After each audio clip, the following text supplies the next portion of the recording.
صاحب نام چی است؟ حاجی عبدالکریم از کجا آمدی صاحب؟ از کندوز.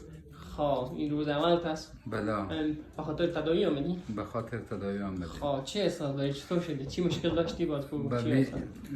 کش کردم مثل که تمام من وجودم ذره ذره باز شده باشه به می رقم شدم. خب دیگه یک راحتی خاص به وجود ما آمد. دیگه شو نمیفهم که چه رقم میشم.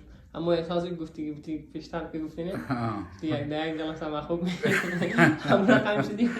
تقریبا. راحت هستی؟ انشالله. اما احساس داد پیشتر که گفتی چه رقم یک بسیار احساسی که نمیفهم. امتی کش شدم که اصلا تمام وجودم مثل یک راحتی خاص در وجود ما آمد. راضی هستی صاحب؟ بله. انشالله.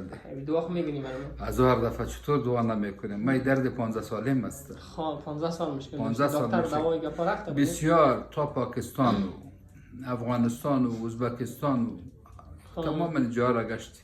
ها من میرفتم مگم راحت نشد. نه با می کش کردن رقم راحت نشده. شکر الحمدلله. بخیر و سلامت باشید. بخیر. زنده باشید.